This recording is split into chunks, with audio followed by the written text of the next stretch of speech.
Eto na, makinig mga pensyonado ni SSS. Ngayong Webes na. Next day na po ito ha. Aba, huwag kalimutan, April 30, 2026. Deadline na po para mag-comply ng Annual Confirmation of Pensioners or SSS ACOP. Yes, mga SSS pensioners, naku po, 2 araw na lang talaga ang nalalabi ha sa mga hindi pa talaga nag-comply ng SSS ACOP. No? Ito ay last reminder sa inyo para po makomply at hindi kayo maputulan ng pensyon. Well, sino ba ang mga required na mag-comply ng Annual Confirmation of Pensioners or SSS ACOP? Sila po yung mga pensyonado po na merong edad na 80 anyos pataas, no? 80 years old pataas. So, ibig sabihin, kapag kayo ay wala pa sa 80, no? 79 years old pababa pa kayo, hindi kayo kasama o hindi kayo required na mag-comply ng ACOP. So, una po yon, no? 80 years old pataas.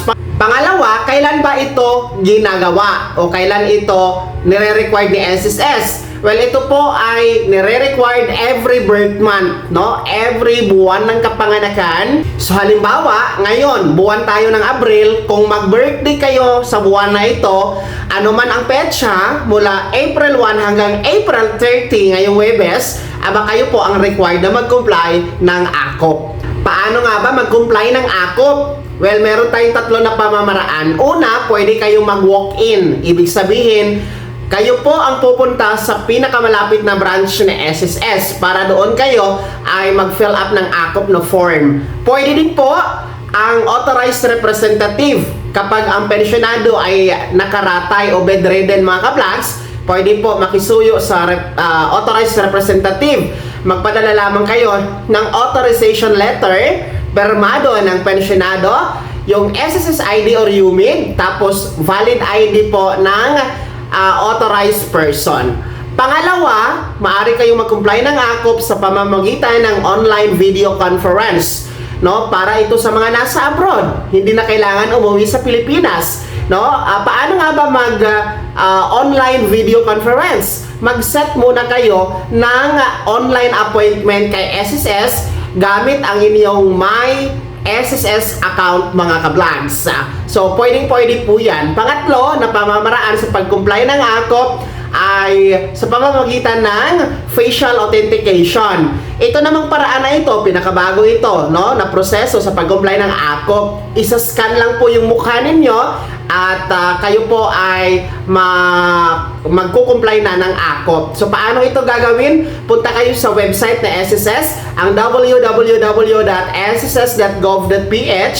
Pindutin nyo po yung ACOP compliance na icon at sundan nyo po yung mga step-by-step process hanggang matapos ang ACOP compliance via facial authentication. So, kayo na ang mamili dyan. Importante, makomply talaga ang ACOP. At paalala ulit, ngayon na yung Webes, April 30, 2026, ang last day. Deadline na po yan. Huwag nyo talagang kaligtaan ito para hindi po mapuputol ang pensyon ninyo pagdating ng Mayo or Hunyo mga ka-vlogs. So, para tuloy-tuloy talaga ang pensyon at syempre may pension increase ngayong June, no? Para matanggap nyo agad at hindi madilid ang inyong pensyon, please comply your ACOP.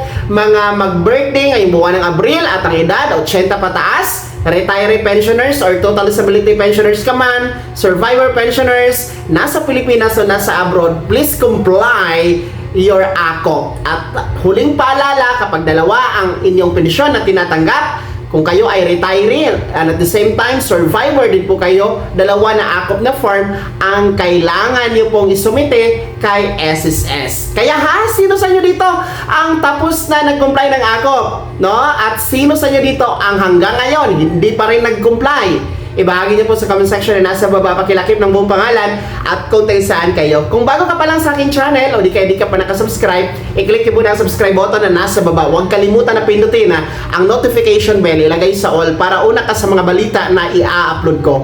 Maraming salamat po. God bless. Mag-ingat mga ka-vlogs.